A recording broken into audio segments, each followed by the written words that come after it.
Heto ang mga maiinit na balita na dapat niyong tutukan mula sa FM Radio at PRTV Newsroom. Ito ang FM Radio Newsbreak. FM Radio Newsbreak. Magandang hapon mga ka-Vibes, narito na ang mga nagbabagang balita para sa ating FM Radio Newsbreak. Nilinaw ng Department of Justice na hindi otomatikong inaalis sa resolusyon ang mga state witnesses sa kasong plunder na kinakaharap ni dating Senador Bong Revilla Jr. kaugnay ng umunoy anomalya sa flood control projects. Ayon kay Justice Spokesperson Attorney Paulo Martinez, kahit discharge bilang state witness ang ilang personalidad, tatalakayan pa rin sa resolusyon ang usapin ng sabuatan at conspiracy.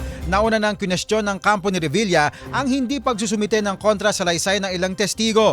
Ngunit iginit naman ng DOJ na maaari pa ring ilahad sa resolusyon ang kanilang partisipasyon sa kaso.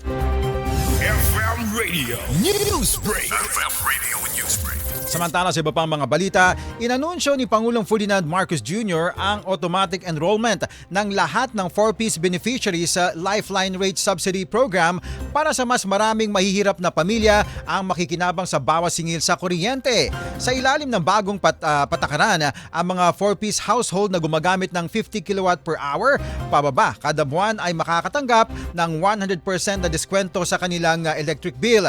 Pinabilis din ng pamahalaan ang proseso ng solar net metering upang mahikayat ang pagsusumite ng renewable energy at mapababa ang gastos sa kuryente. FM Radio Newsbreak. FM Radio Newsbreak.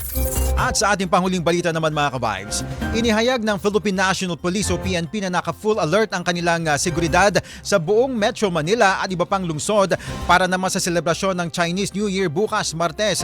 Ayon kay PNP Chief Police General Jose Melencio Nartates Jr., nakatuon ang mga pulis sa mga matataong lugar tulad ng Binondo at handa rin silang pamahalaan ang mga trapiko, magpatrolya laban naman sa krimen at mag-set up ng police assistance desks sa mga templo, commercial na lugar at activity venues.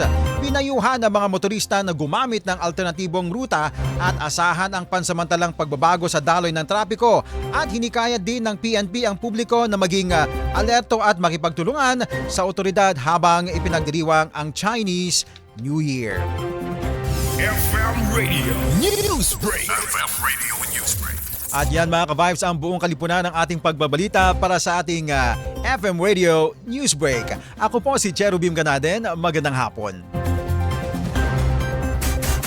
Inyong narinig ang FM Radio Newsbreak dito sa FM Radio, Favorite Music Radio.